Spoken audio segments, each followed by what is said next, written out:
All right, everybody. Got having a laid back Thursday night. Gonna go over some material. Most of it's going to revolve around the RAV and just some interesting things that um me, myself, Thomas, and Millbilly wants to talk about. Thomas, Millbilly, how are y'all doing tonight? I'm good. I'm doing pretty good. Just a little bit tired, but pretty good. Yeah, No complaints. yeah. I feel that. Well, I'm happy personally that I don't have to go to work tomorrow, so that's great. Nice.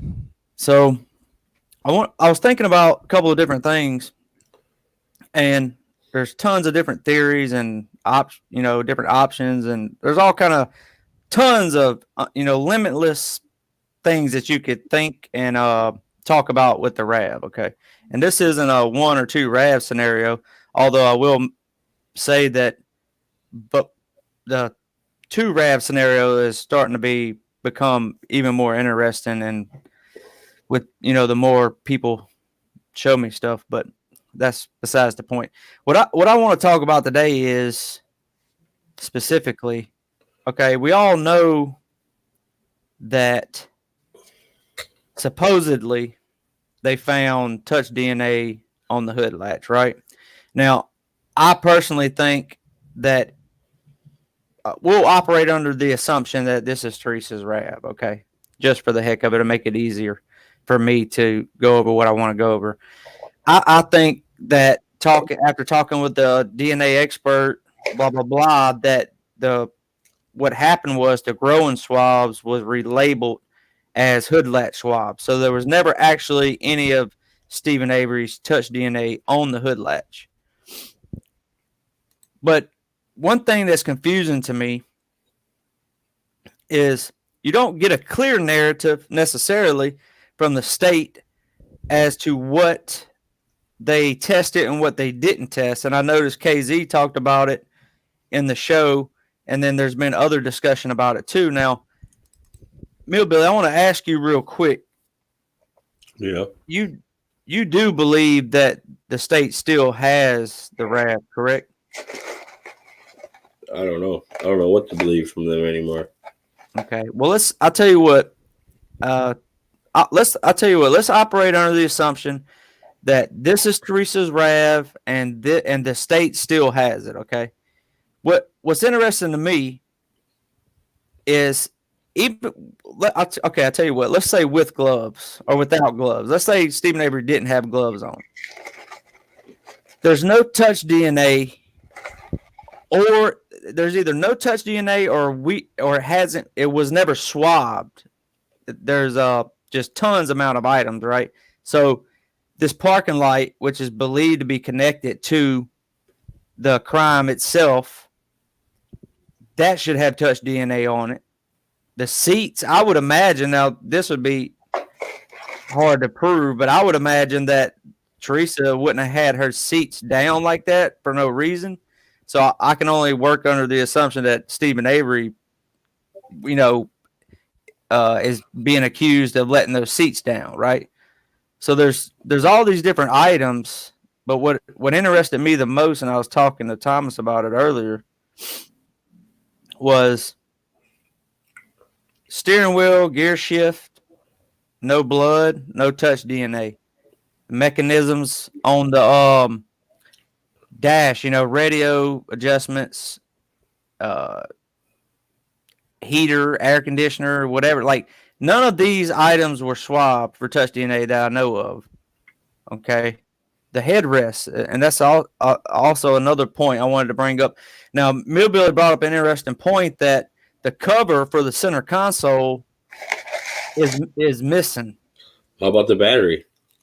Yeah, I got a picture. I was headed in that direction, but what I brought up to Thomas and Millbilly was that if you work under the assumption that Stephen Avery was guilty, okay, I'm not saying that he is. Everybody knows how I feel about it. I'm just saying to try to dismantle the state's narrative about it. If this is Teresa's RAV and Stephen Avery was sitting in this RAV, Thomas, don't you think that sweat? You know how sweaty Stephen Avery was, correct? Don't you think that his arm would have naturally touched, even though the cover is missing off of that center console, would have touched around that area and the headrest? You know, your skin cells, sweat, hair, dandruff. I mean, the steering wheel, the gear shift, the hood release on the inside, the seat bar to slide it back and forth. I mean, all of these things were not tested. What do you? I mean, it just kind of shows that the story was being crafted. As far as I'm concerned, it looks like that they were only looking for what they were really they were laying a trail to be followed by themselves, and anything that didn't really fit into that trail was kind of arbitrarily just dismissed and not looked for. And it's similar to the hood latch, where the entry of the hood latch into the narrative, was via Fassbender and Wiegert. Through specific questions to Brendan Dassey, and the hood latch swab was similarly ordered to be collected by those same individuals. And so the kind of the entry of that evidence into the story was at the specific request of people that are implicated in misconduct in this case. So it's again another case of they're just not looking for anything that they know simply would not be there, because of course, again, Exactly. Yeah. 100%. They can't swab all those items because it doesn't fit their narrative. What they needed Brendan Dassey to say was, Steve went under that hood, and we have touch DNA on that hood, but on the hood latch or whatever. But there's no fingerprints anywhere on the vehicle. So guilters like to, and other people too, and that's one thing that I hate about this case, is because you don't have a clear. The state gives you their kind of ideas of what happened, but they don't give you a clear narrative. So because they don't want to, because then you could just completely dismantle it. But what I find interesting, there's the headrest, and then obviously Millbilly showed the console don't have a cover on it. But what I find interesting is, if you work, guilters like to say that Stephen Avery could have had gloves on. That's why there's no fingerprints, no other touch DNA in the vehicle, but there's other body parts that could have touched other items and would have touched other items. Brendan, if you believe the state in this case, Brendan Dassey claimed that Avery was extremely sweaty and he had a white T-shirt on and red shorts. So therefore, his arms, his neck would have touched the headrest, etc. But what I find interesting is people say, well, he had gloves on, but he took the glove off to open the hood. What, to me, what I'm saying, like, what sense does that make? These gloves just disappear and reappear as they're needed by the state.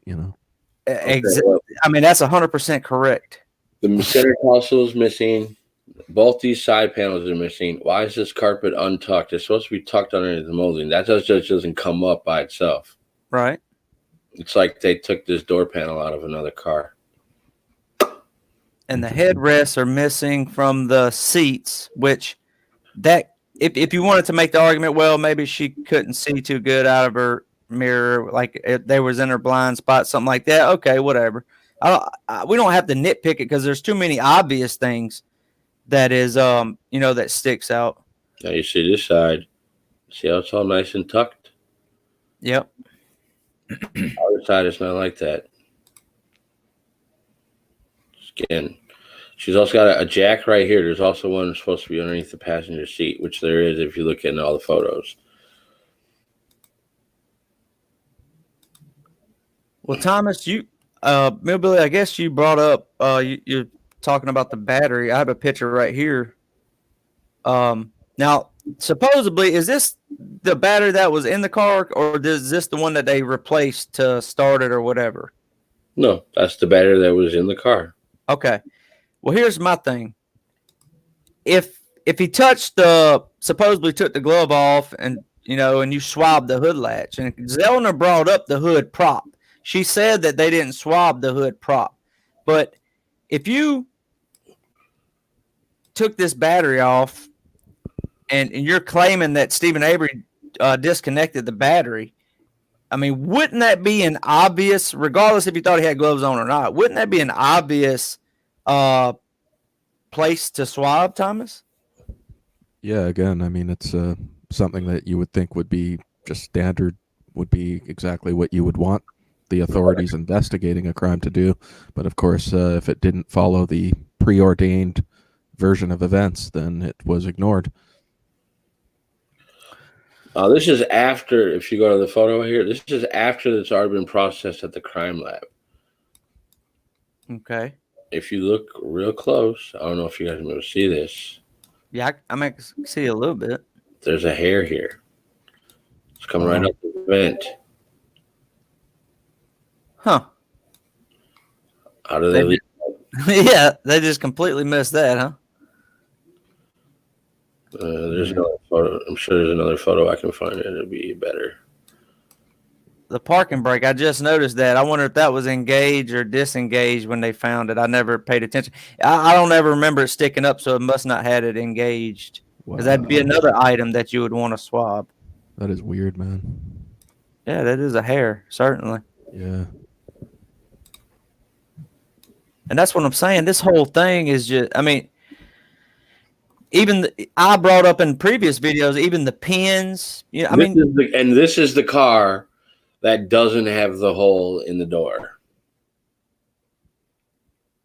okay, you might want to elaborate on that one for me. All right, hold on.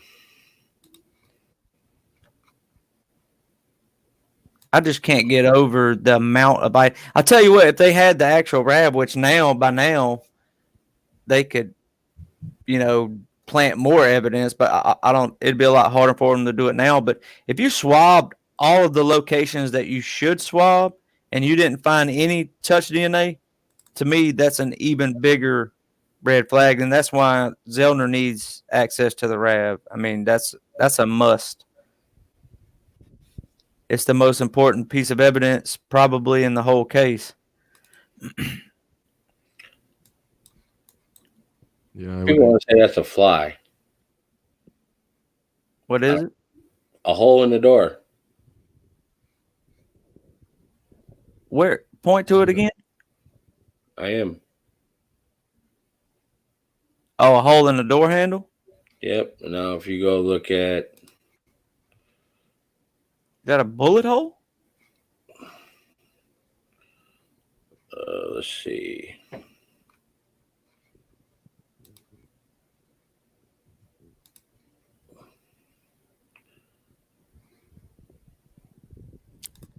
But Thomas, go ahead with what you was about to say. I don't entirely remember what I was. Well, look, I'll tell you what, because I'm not. Yeah, I know. I drug you on here. I don't want to overuse you. I got some uses for you. Look, I'll put this up there and let you talk about this while he's finding that picture. Well, yeah, that was another example similar to this hair, which I did not know about. I mean, that hair was, I guess that photo was taken at the time when the vehicle was in the custody of the crime lab, I believe Millbilly said. I mean, this blood appeared, it was not visible, as you clearly see in the left picture. I mean, on the rear cargo door, it's not in that photo of the vehicle as it sits at Avery's property. But at the crime lab photo, you suddenly see this blood. It should be noted, though, that this is an enhanced copy of a photo that was very difficult to get much out of, because it appears that the technician was standing too close to the vehicle with a flash on their camera.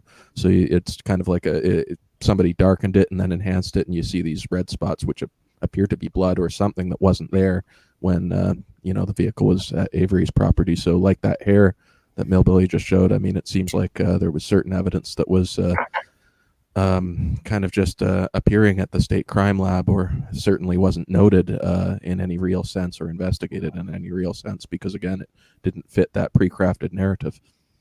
Let me ask you a question, and this is something I should know, and forgive me, because I don't have all the pictures sitting here right here in front of me. Was any blood pictures taken at the scene, or was all of the pictures taken at the crime lab? There may have been photos taken at the scene, but we don't have access to them yet. Because that's something I just thought about, and this is a learning process for me. Everybody knows I haven't been doing this as long as everybody else, but that's something that just popped into my head, that if they didn't take any pictures of the blood, etc., blah blah blah, at the scene, and the only pictures we have are from the crime lab, that's an interesting That's very interesting. But go ahead with your bullet. I mean, with your hole, Millbilly. Did you find the picture you was looking for? Yeah, there's the hole. You clearly see there's something there, right? Yeah, I see it. This car is in poor condition considering how much she cared about it. And, with certain things, the cover on the console missing, and etc. Outside Calumet County Sheriff's Department. This is the location. Right.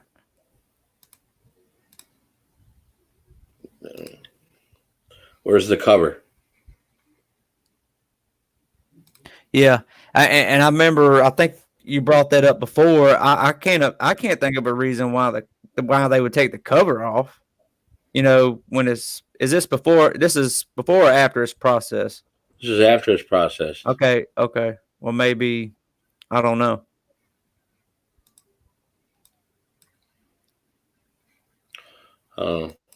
Colors don't look the same.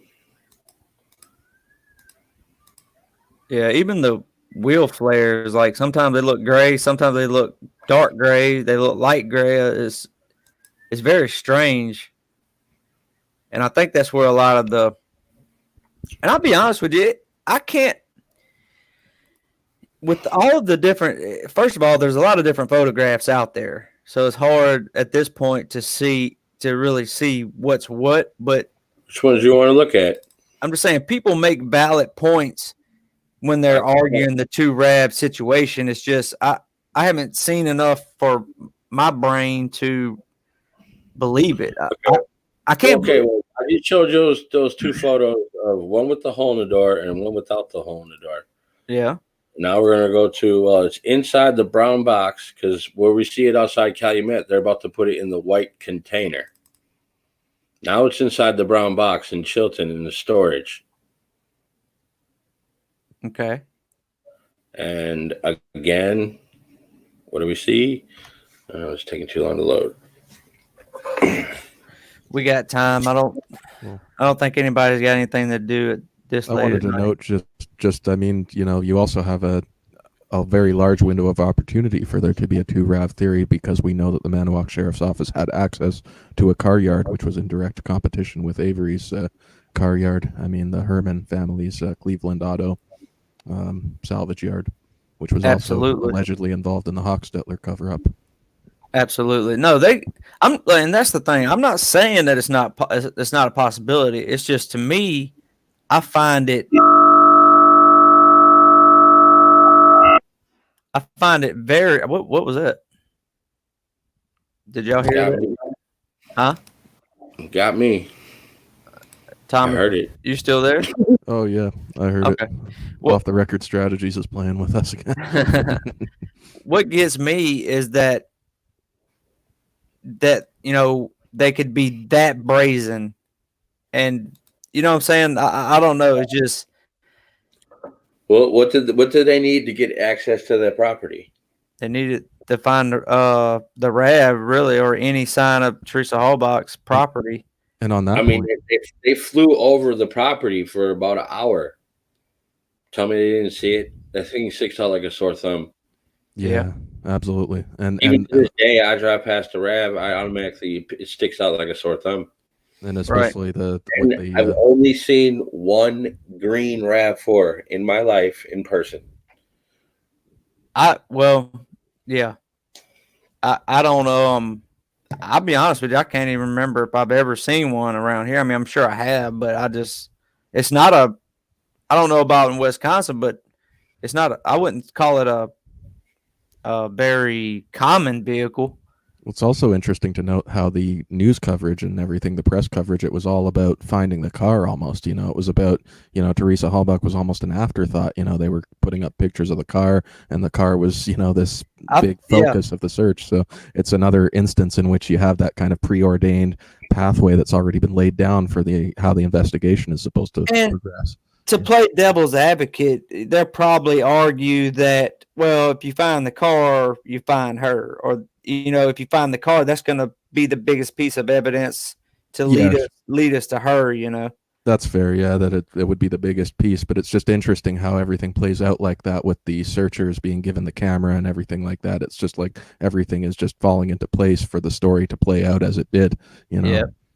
And I talked about that in previous videos, as everybody has, is that, they don't give anybody, and I talked about this. Okay, if her last known location, according to you, is that she was at the Avery salvage yard, why would that be the last place that you search? Why are you searching under bridges and blah blah blah blah blah blah blah, when instead of going to the last place first? And then Pam shows up. Ryan Hilligus gives her a camera and Sheriff Pagel's phone number, blah blah blah. I believe it was Scott that gave her the hold. She goes right to it within. Pam calls the Calumet County dispatcher at like 6:30 in the morning, saying that she heard that there are going to be searchers on the property, searching the area. She wanted to know where they'd be. Dispatcher doesn't say. And then I hear in officer transmissions for that very same, on the 7th, the morning of the 7th, they're instructing them to remove the vehicles from Avery Road because they're about to have a bunch of people, civilians, on site to help them search. Then Cuss Road happens, and then them searchers get to the checkpoint, and they're not allowed in. Wow. Really? So it's very plausible that the RAV could have been parked off of Cuss Road and then moved. I mean, obviously, that's a lot of people's theories. I'm just saying. Well, they came right out Fassbender's mouth. Right. How the car got there, Stephen. It went right through the field, through the deer camp, through the back end, through the quarry. I mean, I'll be honest with you. Even if you had 100% evidence that Stephen Avery was guilty, which would be impossible because he's not, that would make the most sense not to park it on your property. You know what I mean? Like, to me, that's insane that you would leave that vehicle on your property after taking all of the other precautions. And another thing I thought about today was working, again, because for some reason I think different from most people. I work under the assumption, I'm trying to think from the state's perspective. That way I can get an idea of what they're thinking. If he went through all this trouble to try to get rid of all this other evidence and get this evidence away from his house, okay, so say the bones and the RAB and all of this stuff, why would he leave the electronic devices sitting right there in the burn barrel? Why wouldn't you bring the burn barrel over to the burn pit, put all the bones in the barrel, and then take that one barrel and go dump it, as opposed to having bones spread all over the damn place? The last person to use Stephen Avery's burn barrel was Jody before she went to jail. She was cleaning her clothes that didn't fit her anymore. And then there's I don't know. It's just, to me, it's the whole thing is inconsistent with. It's just, it doesn't add up. I mean, that's one of the most fascinating things about this case, is because people can't rationalize most of these things. Thomas, you awake? Oh yeah. I was actually looking for sorry, I was just looking for something. I thought it was interesting with respect to the 2 RAV theory. If you have anything, send it to me. I'll try to upload it, or tell Millbilly, he's probably got it. Yeah, I'm sure he knows about this. Yeah, there's a photo taken of the RAV where it's in custody, and then there's a photo of course, the famous photo of Teresa standing by the RAV. And if you look at the Muffle Pipe in the photo with Teresa, it just appears to be completely different. And I've heard it argued that it's a matter of perspective and everything. But yeah, I'd love to get Millbilly's commentary on that. The Muffle Pipe in the photo with Teresa versus after it's been seized by law enforcement. I believe the car on Stephen Avery's property is not her car. And until her gets the car, I'm going to think that way until it's proven otherwise. Okay. And then when you think about looking at evidence to debunk that, looking at evidence that let's try to prove that it is her vehicle. I think the most compelling thing that I've seen would be the VIN. But then, I was talking to Ronnie about it, and of course I don't know much about cars. I'm half blind. But you look at Ronnie was sending me stuff about how they actually have prosecuted people for basically grafting a VIN number onto another car that doesn't belong to it. People do apparently do that. So the VIN number could be fraudulent. No, absolutely. Why don't we have a clear picture of the VIN? Yeah, where some of the pictures are basically deliberately blurred out. It's the lack. Yeah. I'll tell you what, Millbilly, you said the state spent $3.6 million on this investigation. They spent $3.5 million to prosecute Stephen Avery. Okay, and the lack of picture. I mean, I don't want to even get on the burn pit because that'll just get my blood boiling. But the lack of pictures in this entire thing is absolutely ridiculous. The most crucial pieces of evidence are in Manitowoc's possession. Yeah, and Millbilly, I want to ask you something. What would it take? Because I'm kind of like in the middle, to be honest. I'm really not one way or the other on the RAV because people have made so many valid points for both arguments. But what do you, if let's say KZ gets the RAV, and she looks into this thoroughly, and she's saying, look, this is Teresa Halbach's RAV, and the testing might work out in her benefit. I don't know, but do you think that's going to be enough to convince people, like, to settle this argument? I mean, ultimately, people just want Stephen Avery to be proven innocent. I get that, but this is a big debate, and I personally think that Kathleen and her team would catch something like that. There's a way to catch it. Why are they lying on search warrants? Right. Well, I mean, that's knowingly lying. Why are they saying they found the key on the 7th? Yeah. You read Castle, what does it say? It's found on the 8th. And you brought that up before. I mean, I guess they would say, what is a typo? He wasn't even there on the 7th. He was there on the 8th. Tyson was with them on the 7th. Right. No, you're absolutely right. I read it myself the other day when I was looking for something. So I mean, you're definitely right. It's just are typos common on search warrants? I mean, I would doubt it. Seems like you would. How do you typo 99? Yeah, that's typo too. 94, 97, 98, 99. It changes 4 times. Yeah. The last document for the search warrants, they have it written down as a 94. Right. And that's by John Dietering. Look, and I've said this before. I'm gonna try to say it again in a different way. But if Stephen Avery was guilty, you would think that they would have covered and dotted every I and crossed every T and made sure that this was to the best of their ability, the most flawless investigation that they could perform. And it couldn't be further from that. And that is striking. This guy is suing you for $36 million for locking him up for something he didn't do. You have an opportunity, working under the assumption that he killed her, which he didn't.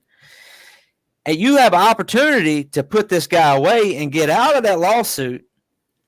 And you conduct the investigation like this. And that must be a common thing in Wisconsin, because I have some other great information that we're going to be talking about here soon in the Samantha. The events that took place prior to her going missing and up until he's arrested, sketchy as fuck. Just the events, the way that, I mean, Manitowoc in alone is shady as fuck. No matter which aspect which part of this case, from the jury tampering, all their statements continue to change. Everybody's. Right. Look at pre-trial testimony to the actual trial. It changes. How can you say one thing and then now you're saying another? And when his attorneys bring up that issue, the judge ignores it. What would it take even in a new trial situation or even an evidentiary hearing, what's it going to take to prove his innocence in this one? To me, this one's it's an endless web of lies, and Zellner relies on technicalities. That's what she bases her. She's got plenty of shit. okay, let's say that he gets a new trial. I think Zellner would, because a lot of this they're going to have to stick with. They've already made their bed. Now they're going to have to lay in it. Okay, a lot of this evidence stuff and these narratives that the state's laid out, they're going to have to stick with because it's so far after the fact. I think in a new trial, Zellner's going to just rip them to shreds. She's going to have every expert that you can think of. Unfortunately, Dennis Jacobs is no longer with us. Right. Yeah. And I mean, we would have to hope that they don't simply stack the jury again. I mean, with the first trial, you had a person on the jury who had a son working for the Manna Walk Sheriff's Office, and he himself had done volunteer work for the Sheriff's Office. And then you had another juror who was, I believe, their spouse was working for the Manna Walk County Clerk's Office. So you really might have to watch out for another instance of everybody knows everybody in this town. Right. Yeah, I guess everybody's connected in some way or form. Well, Whether it's through relations or just friends. It's creepy. Yeah. Well, I could tell you right now, confidently, and you can correct me if I'm wrong, either one of y'all. But even if he got a new trial, you're not going to get 12 people to say he's innocent. You're not from Wisconsin. You're not going to do it. But I think what you can do is keep getting hung. I think what Zellner could do is keep getting hung juries until the state just decides to quit prosecuting him. I don't think you can get 12 people to say not guilty unanimously. I mean, it's depressing to think of him having to take an Alford and doing something like that. But, I could see that situation just because I think the systemic corruption is so deep that it's practically to the point. Like, I think Zellner actually said this, where you could actually show them a video of somebody else doing it, and they would just find a way to say that wasn't admissible.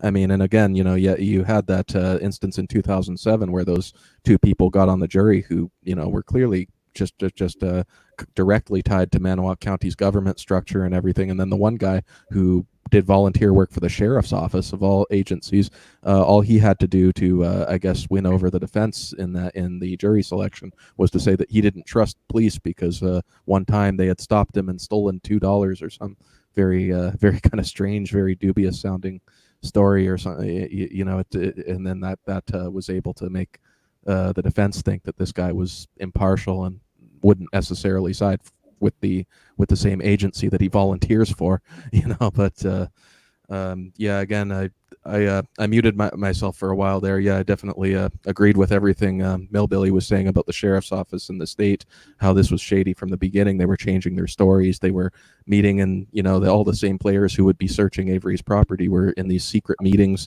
in Madison and elsewhere, and in Manna Walk County with Rohrer meeting with Kasurik not taking notes. If you actually listen to this audio, you hear Calumet state numerous times that Manitowoc is in charge of the investigation. Yeah, that's you have it on unbelievable. I have. If it's Calumet, it's going to take a while because it's over 19,000. Well, no, plus, you don't have to find it. I thought from the way it sounded, I thought you had it right there available. No, but you talk about the Manna Walk and Calumet. The difference, first of all, is also very much kind of almost a fiction, because all of these guys, a lot of them, like Millbilly says, it's all connected via marriage, via like Wiegert, for example. His father was from Manna Walk and belonged to a lot of the local clubs there and stuff. I have his obituary, and so you have, and then Jerome Fox, he is Manna Walk, but his father is Calumet. His father was on the Calumet Board of Supervisors for a number of years. Wiegert's wife has a connection with Leo Richmond. Oh yeah, I remember you saying that. I forgot the nature of that connection. Friends of the family. Interesting. Andrew, while I was muting myself, I sent you the Muffle photos. I don't know if you can put those up there now. I'm not sure how StreamYard works, but if you can put those up, I'd love to get your thoughts and Millbilly's thoughts on just the photos. Am Yeah. I seeing a perspective issue here, or is it, Give me y'all. Keep talking for about 2 minutes, and it won't take me but a second to pull them up. You sent them to me on Messenger? Yeah, on Messenger, yeah. Okay. I'm working on that now. Cool. Yeah, no, when we talk about Pamsterm as well, that's another one. That's another area where you get audio I can play right now that I've been listening to. Listen to this. All right.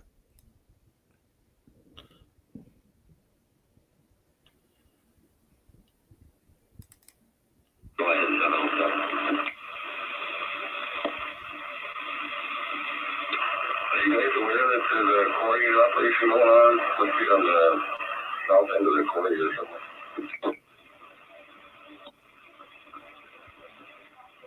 I don't know if you guys can hear that, but he said, I don't know if you're aware, but there seems to be a quarry operation going on. This is at 6:30 in the morning on the 7th. He calls and radios into the command post, and then Jerry Pagel chimes in from I don't know where. You know, 828, they were given permission to utilize that area. Did you see any of that? Hello, 828. Go ahead. They were given permission to utilize that area. They're going to restrict using the area southeast of our area. Where is his area? He's obviously not at the command post. Right. Right. And they're talking about restricting this area. I'm sorry, my headphones are trash, but yeah, that's what he said. We're restricting the area southeast of him. Question is, where is he standing when he's talking? The command post is set up right on Avery Road. So when that command post calls in, they say that there's people working south of him, which would put them in the same area where CX and shit was found.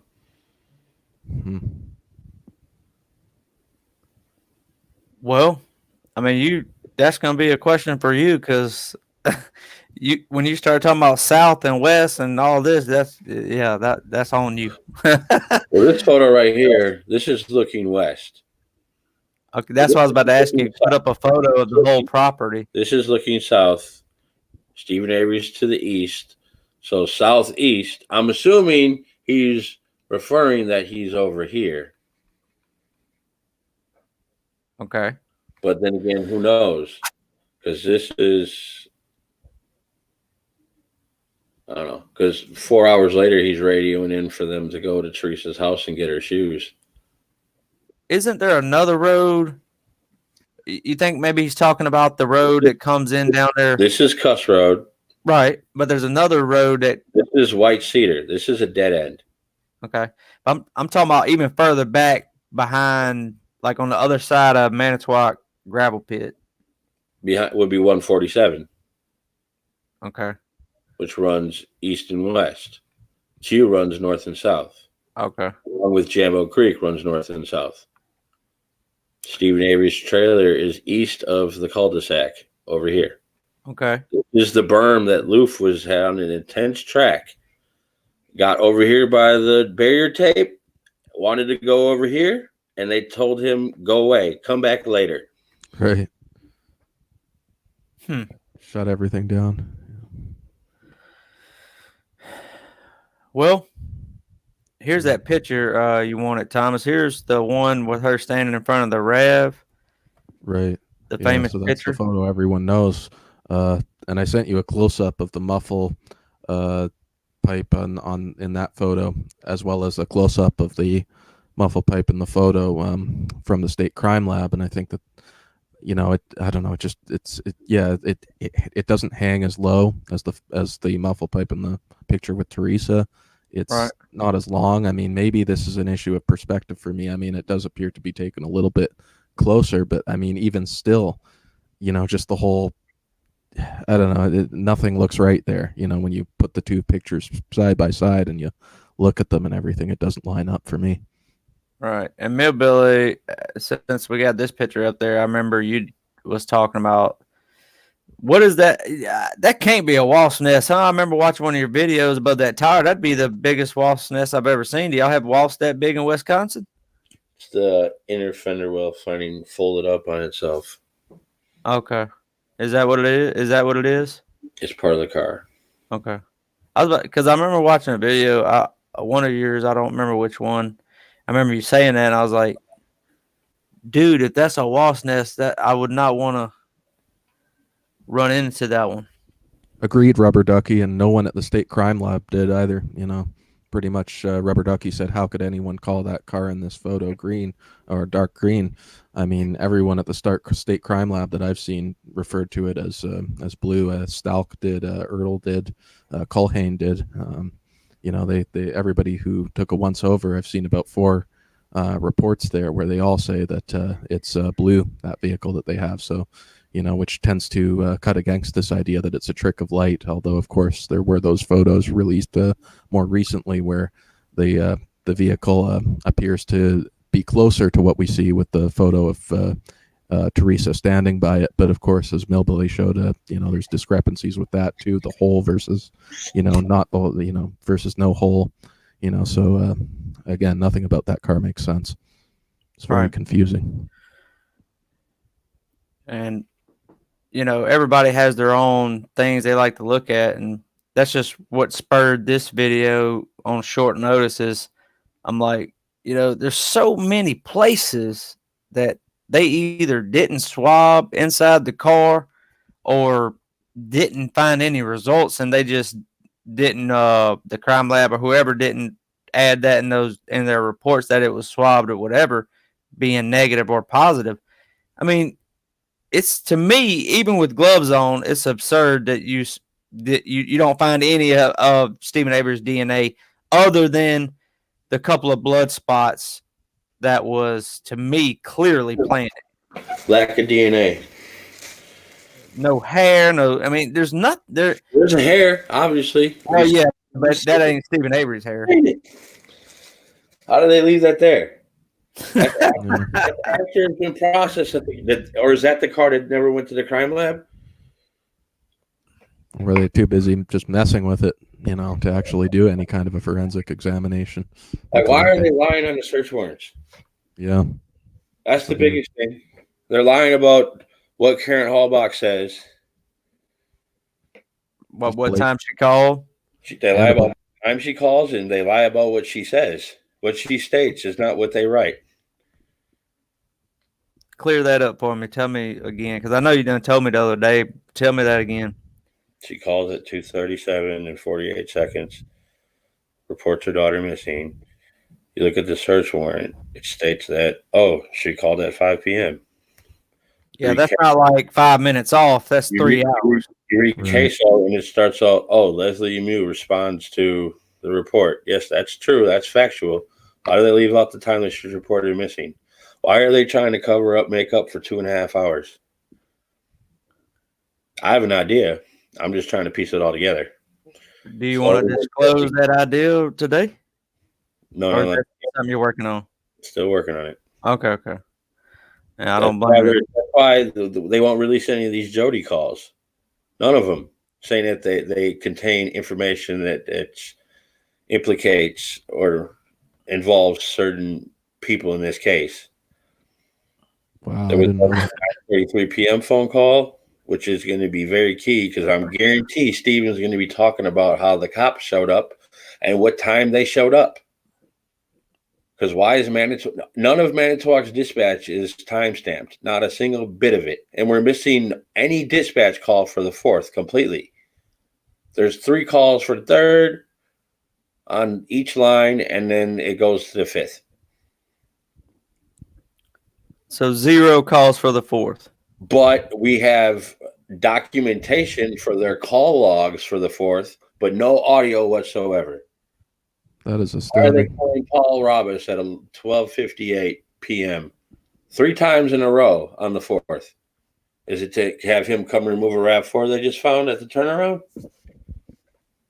is it a case of there is none, or they haven't released any, Millbilly? It's not time. Why do you think Buting and Strange didn't know when that phone call with Colborn happened? They could have easily found out if they actually did some investigative work. They could have subpoenaed which dispatcher, when she was working. They could have asked her when she took the call. They didn't do none of that. Yeah, that's That's actually astounding too. really, yeah. I'll be honest with you, Millbilly. The work that you put in, because I don't know how you do it with a full-time job, but the work that you put in on these calls and a lot of other people and dispatch calls and jail calls, all this stuff, to be able to accumulate all of the information that you have is quite astonishing, to be honest with you. It's Oh, absolutely. pretty impressive.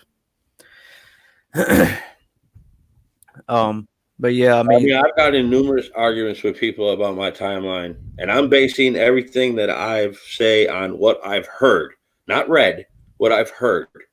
exactly. And it's different when you hear somebody say something and then when you're reading somebody else's perspective. Like Queso is just somebody's take on what they want you to believe happened. You read the Manitowoc summary report, they don't mention anything about Cuss Road whatsoever. Nothing. Right. We listened to audio for that day. A completely different story. Yep. Not only was Manitowoc over there, they were instructed to block off Cuss Road. Why are they requesting a shovel? Why are they asking for an ambulance to be brought there? Yeah, when you see the amount of activity there, and for them to claim that just but basically this nothing photo happened. is a day late. Wisconsin State Patrol wasn't notified about Cuss Road until the 3rd or the 7th at 3 p.m. They then came back the next morning and took aerial photos of it. So if they're taking aerial photos and there's no record of them being on that property right there, is that Grand Chute called in to process that area? Or is that Manitowoc? Well, I thought it was Manitowoc, I thought Colburn. You read the reports and it doesn't mention them being there at all. They were only on White Cedar. Really? Well, that's just another. Anything you request from them is denied. 100%. Well, I mean, they can't deny everything forever, can they? Not until a new trial. That's why Zellner can't get the RAV, because it's sealed evidence. Anything that's sealed, she cannot touch until a new trial. And I know, like, there's a lot of information that's sealed. Light is in the RAV. Right. Well, I think she's gonna get it. It's just taking forever. It's frustrating that you had this virus come along that delayed it even further, and it just keeps getting delayed and delayed and delayed. And a lot of people's ready for something to happen in this case. I mean, the dude is sitting there in prison, as well as Brendan Dassey, which is 1,000 more times heartbreaking in my opinion because of his age. And, it's just, I mean, just think about, and I thought about this the other day, and we'll wrap up here in a second. But think about, hopefully when Avery gets out, look at the time he spent for something he didn't do the first time and the second time, and look how old he is now. To me, that people need to not. I'm not talking about slap on the wrist. I'm not talking about an attorney general's report that should frown upon these counties. People need to go to prison. If he gets out of prison and proven to be innocent, people need to go to prison. And I'm talking about at the highest levels. They have a scapegoat, though. They can blame it all on Dennis Jacobs. Well, I think they set up a couple of scapegoats. I think that the reason why they used people at the lower levels and such, people who were not even connected in some instances to law enforcement, people like Tadic and Ryan and everything, is because, then they can just turn around afterward and claim that, 80% of it was them just following a trail that had been left for them by other bad actors. It's typical covert operations type methodology. You lay a bunch of false trails, and that gives you plausible deniability if the whole thing ever gets exposed. Right. Well, Millbilly, Thomas, I know you're tired. Millbilly, I know you're not tired, but probably. But I'm gonna go ahead and wrap this video up. And but I mean, is there anything y'all want to add before we get off of here about the rap or anything really? Don't forget the marathon. Yeah, you have to remind me that every time. Yeah. The April 25th, 24th, 25th. Ericoza kicks it off that night, I believe. Starts at 9:30 p.m. on the 24th and goes to 9:30 p.m. on the 26th. Right. Now, on the 25th, my segment is from 9 p.m. to 12 a.m., and it's going to be me, Thomas, and at some point during that night, the Alex from his channel, he used to be Fresh Start Monday, is going to be on there with us. And then right after my segment is yours, correct, Millbilly? Yeah, my segments are from 11 a.m. to 2 on Saturday. And okay. You're then okay. from midnight to 3 in the morning on Sunday. Right. After you. Okay. So, yeah, and then on Sunday, it's going to be me and Thomas. And as of now, my DNA guys committed to coming on there unless something changes. I'm hoping that he's still going to be able to come on there because I have a ton of questions for him. I plan on going over the dog reports and Cuss Road and all that, and I hope to have a dog expert on my channel. That'd be freaking awesome. But Thomas, at some point during one of the segments, has a pretty significant amount of information we're going to go over on Tom Fallon. And then if the DNA guy comes on, we're going to have a bunch of a big DNA segment. And then I basically want to cover everything, kind of split it up in between 2 days, maybe Steven mostly one day, Brendan the next day, something like that. I wanted to have a social psychologist come on, and she originally had committed to it, but then she, unfortunately with this virus stuff, she had to back out of it. But she actually had written articles and stuff about Brendan Dassey, and I really wanted her to come on because I had a bunch of questions. But if anybody knows a social psychologist, let me know. I've noticed that some of the experts that have been coming out to kind of reinforce the state's allegations and reinforce the state's theory. She see Rob Bellin on Eric Jose's channel. Yeah, I seen you talking about the lawyer they had on the other day. Yeah, I watched that. It was good. I was noticing that though that like you had a couple. There was a psychologist that worked for Psychology Today that was, he was kind of really trying to push the state's theory, and it turned out that when you looked into his bio that he did all of this like kind of intelligence work for the FBI and the Army intelligence, and then there was another article that went into some forensics publication that was authored by somebody named Jennifer Buchholz, who again was rather disingenuously trying to prop up the state's theory. And then you looked at her bio, and it's Army intelligence and stuff like that, similar to Kaczynski's background. So yeah, no, I think as well you have this whole stable of kind of experts, quote unquote, that that are retained to kind of capitalize on the CSI effect, and everything. And of course that goes, there's any number of hired guns. I just found that fascinating because I brought up a couple of times while all of us were on just here, that the off the record strategies. I kind of make a joke every so often about off the record strategies is causing us trouble again, because of course that is the name of the public relations firm based in DC that was hired, or not hired. We don't have proof that money exchanged hands, but we have we have proof that they had contact with the Manna Walk Sheriff's Office. Manna Walk Sheriff's Office reached out to Off the Record Strategies shortly after Making a Murderer was released. And if you look up the guy that operates Off the Record, he's a guy named Mark Feifel. He actually handled the Bush administration selling the fraudulent Iraq war to the U.S. public. He was deputy communications director for the White House during that period. And Feifel won an award in 2004 for Best Online Strategy campaigns. So when you look at where a lot of the guilters are coming from, that it could be part of another online strategy campaign operated by firms like Off the Record, right, influencers. Well, I'll tell you what, I'm gonna end with this. First of all, if any of you hasn't visited the website that Thomas has, it's www.cavdef.com, CAVDEF.com. Correct, Thomas? It's actually cavdef.org. Thank you .org, very right. much for putting that out there. Well, don't It's- laugh at me, Millbilly crap, man. No, My it's brain.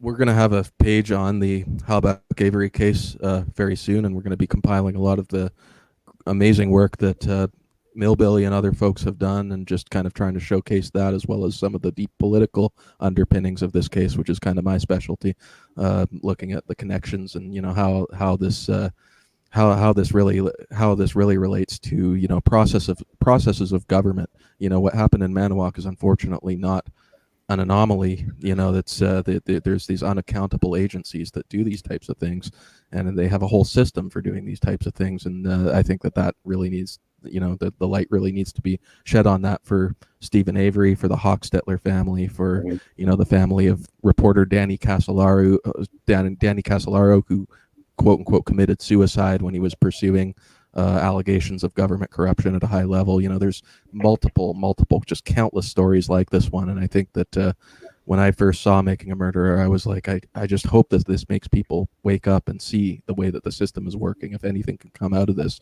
if people can see this system for what it is. And that's part of what CavDef is all about, is trying to just show people the patterns that run through all of these cases, all of the misconduct that has just become, institutionalized. And Right. I would hope that lends to exposure of that system. If you haven't visited that website, make sure you do so. Now, I'm pretty sure that everybody viewing this right now is subscribed to Millbilly's channel, but I'm going to share this video in a bunch of different forums. And so anybody that watches this in the future, if you are not subscribed to Millbilly's channel and you are interested in this case, I would highly suggest going to his channel and subscribing to it. Trust me, Millbilly is absolutely outstanding. Absolutely. And I want to also throw out real quick that coming soon, either later this weekend or early next week, me and Thomas are also going to be doing what's called the Eklund tapes in the Samantha Sharkus case, where we have recordings between John Sharkus and the detective that failed to investigate that whole crime scene. So that you're not going to want to miss that, I promise you. And also for the Mammothon, it's 24th, 25th, and 26th of April. It's going to be literally 48 hours of live coverage. So everybody get ready for that. And I appreciate having you on, Thomas, because I know you was tired. Millbilly, I appreciate you coming on too, as always. Y'all, both of y'all are always invited on my channel. And that's going to be it. And I appreciate all the viewers. If you haven't subscribed to my channel, please do. And thank y'all for watching.